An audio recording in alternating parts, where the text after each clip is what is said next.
আসসালামু আলাইকুম প্রিয় ভিউয়ার্স। ইতিমধ্যে আমি আমার নতুন কবুতরের ঘরে ৬ জোড়া কবুতর নিয়ে আসছি। তো কিছুদিন যাবৎ দেখতেছি যে কবুতরগুলা ঠিকমতে বাসা খুঁজে পাচ্ছে না, বা যে ঝুড়িগুলা দিয়েছিলাম তো সেই ঝুড়িগুলা ঠিকভাবে বসে না। তো আমি চিন্তা ভাবনা করলাম যে এদের জন্যে একটা খোপ তৈরি করা যাক। এভাবে আর কতদিন, এভাবে এখন বাদ দেওয়ার সময় হয়ে গেছে প্রায়। তো এদের ডিম দেবে এরকম মনোভাব চলে আসছে, কিন্তু খোপ খুঁজে পাচ্ছে না। তো আমি সেই জন্য একটি কাঠ দিয়ে বাঁশের তৈরি একটি খোপ তৈরি করতেছি। তো আমার এই খোপটি আসলে 20টি মুখ দিয়ে তৈরি করার চেষ্টা করতেছি, যে 20 মুখ হবে। তো আসলে 2-3 দিন যাবৎ কাজ করে আমি এই খোপটি তৈরি করতেছি।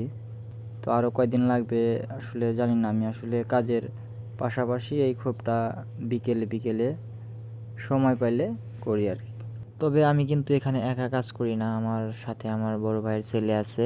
ওকে সাথে নিয়েই আমি আমার এই কবুতরের খোপটি তৈরি করছি। তো ওদের হেল্প অনেক আছে, তবে একা কাজ করা কিন্তু সম্ভব না। একটু ধরার জন্য একটা লোক দরকার, তবে সাথে একটা লোক দরকার অবশ্যই। তো আপনারা যখন করবেন তখন অবশ্যই একটা সাথে লোক নেবেন। তো এখানে কিন্তু হেল্প অনিবার্য, একজন লোক লাগবেই। তো আজকে আমি ফাইনালি চেষ্টা করব যে আমি আমার কবুতরের খোপটা তৈরি করা শেষ করে আজকে ঘরে উঠাবো। তো বিকেলে আমি কবুতরের খোপটা আসলে ঘরের ভিতরে উঠিয়েছি, কিন্তু দুঃখজনক হচ্ছে ভিডিওটা করতে পারি নাই।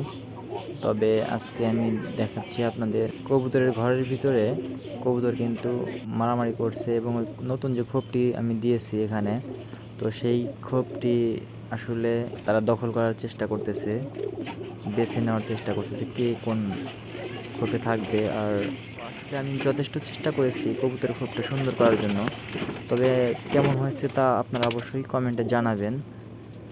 ধন্যবাদ সবাইকে, ভালো থাকবেন এবং আমার ভিডিওটি লাইক করবেন। অবশ্যই আপনাদের মতামত আমাকে কমেন্টে জানাবেন, এবং পরবর্তী ভিডিও পেতে চ্যানেলটিকে সাবস্ক্রাইব করে রাখুন। এবং আমি আরও চেষ্টা করব আপনাদেরকে এর চেয়ে ভালো ভালো ভিডিও করে আপনাদেরকে উপভোগ করানোর জন্য। ধন্যবাদ সবাইকে, ভালো থাকবেন, সুস্থ থাকবেন। আসসালামু আলাইকুম।